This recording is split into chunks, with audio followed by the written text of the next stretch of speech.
Calanectes sapidus, better known as the blue claw crab, is a familiar summer sight on the tables throughout New Jersey.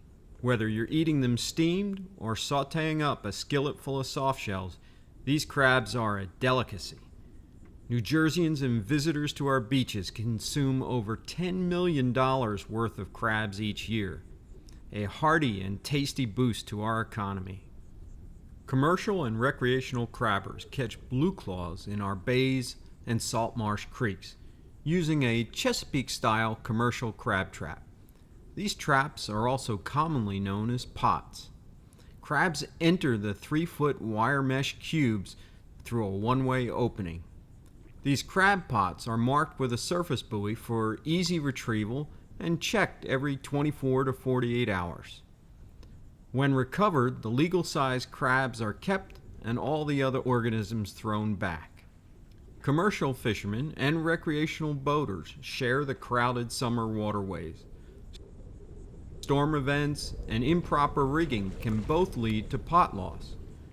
By far, the leading source of lost traps comes from power boats that inadvertently run down buoy lines, cutting off the buoy and stranding the pot on the bottom.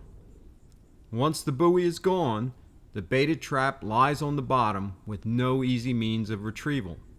These lost traps are also known as ghost pots. In the first few days of a ghost pot's life cycle, the crab catch and any other critters, such as fish, turtles, are unable to escape and eventually die in the trap. The dead organisms then act as bait for other creatures, and the process repeats itself over and over for the first year. The lost pot will catch and kill dozens of crabs as well as fish, terrapins, and other bay creatures. Running over pot buoys can cause significant boat damage, especially when the buoy lines wrap around the prop, or in shallow water the wire mesh becomes entangled in the propeller. Boats with inboard engines are more vulnerable, requiring a tow to the dock and a haul out to remove the entangled line and pot. Estuaries vary in the extent of their pot loss, based primarily on the overlap of heavily fished areas with recreational and commercial boating traffic. And over the course of the season, you're going to lose 30, 40, 50 pots accidentally by boats cutting them off. Kind of surprised when you saw the maps of really how many pots and how dense they were in some areas? Yeah, I never believed it was that many. Right.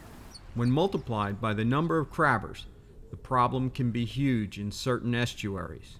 With the potential for hundreds of traps lost each season in a single estuary, there is a significant ecological and economic impact felt throughout both the commercial and recreational communities. Every dot on this satellite image of the Great Bay represents a lost crab trap. That means anywhere from 75 to over 100 lost traps per square mile, with each ghost pot unnecessarily killing crabs and other bay creatures. Recreational boaters can help reduce the number of ghost pots by avoiding heavily potted areas, especially at night. If you set your own pots, be sure to rig them right. You can get great recommendations from the We Crab New Jersey website on how to do it properly. Fewer lost traps means more crabs for everyone and less damage to your boat and the estuary. Scientists are helping too.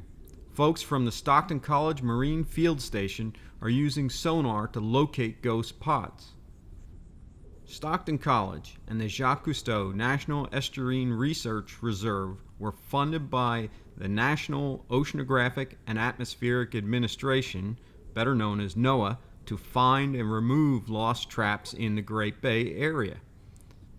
Working together, NOAA, Stockton, and the J.C. Neer Reserve partnered with Great Bay commercial crabbers and recovered over 1,200 ghost pots. During the recovery efforts, crabbers learned techniques which prevented the additional loss of another few hundred pots per year. To recover the ghost pots, members of Stockton College Marine Field Station mapped thousands of ghost pots in Great Bay. The crabbers were then trained to use an inexpensive side-scan sonar to relocate the lost traps. You guys, Karen and Warren, were the first crabbers to respond when we sort of put out a survey that said, hey, you know, here at Stockton College and the Jockey-Shove Reserve, we're seeing lost pots with our sonar work. We saw the project in Maryland. We're thinking about doing a similar project in the Mullica River Great Bay. And you guys were just about beating down my door. We had already bought the machine. Saying we want to do it. So just tell me a little bit about, you had already thought or believed that it was a problem affecting your catch, or... Well, when we seen the article in National Fisherman, right, for the Virginia. Yep, it was about 3 years ago, Yep. something like that. Yep. And we went out and bought a machine. We bought the Lowrance, and that's when we said, well, let's do this. Then when we seen the letter, that's why we ran right down here and said, yeah. The crabbers could see the lost trap on the sonar and use a grapple hook to recover the lost pot. Grapple hooks can be thrown off the stern when crossing directly over the trap, or drug in a circle, ensnaring the trap in a line of grapples. The crabbers got very good at recovering lost traps. The traps mapped by the college and recovered by the crabbers were returned to the Stockton College Marine Field Station for study and recycling. Approximately 20% of the recovered traps were in usable condition. Other trap parts were also recycled and returned to the participating crabbers. When we work on these pots and break everything down for recycling, they said, don't recycle this rebar. That's worth about $4 or $5. We got over 100 pieces. Yeah, that's $4 $4 $4 or $5 a piece. $4 or $5 Right. a pop. So there was something we didn't realize at first, was that there was going to be all those indirect benefits to the commercial fishing community here. Now equipped with side-scan sonar, crabbers are recovering traps during the active crabbing season, preventing continued loss and saving money at the same time. Using the sonar, they scan the area where the trap was lost. Upon seeing the trap on the sonar, the crabber drags a grapple, snagging the pot, recovering it only a day or two after the buoy went missing. Traps recovered quickly often still have live crabs inside. Crabbers get both the trap and the crabs, a double bonus. We probably lost between 35 and 40 this year, and we got all but 5 back. Which is that's a lot of money. That's pretty good. 5 pots. That's like, you know, a little over $100 compared to almost $2,000. plus your catch. Plus you're getting the catch back. Using the low-cost sonars, crabbers are now losing many fewer traps. We lost maybe 35, 36 pots, but recovered all but around 4, 5, or 6, something like that. So at $40 a pop, that was a real nice savings. Yeah. And like we talked about before, that's 30 less pots that were added to the system. Recovering ghost pots saves the ecosystem from unnecessarily killing thousands of crabs, fish, and other organisms. One of the great things about this project is we're really trying to target the education to all the different user groups. Basically, if you're on the bay, then you have a responsibility towards trying to keep lost pots out of the system. So outside of the work we've been doing with the commercial crabbers, we've really focused a lot of our outreach on recreational boaters and then recreational crabbers as well. Preventing lost traps increases the crab population and promotes a healthier ecosystem. We appreciate all your work you're doing. I think everything's going really well.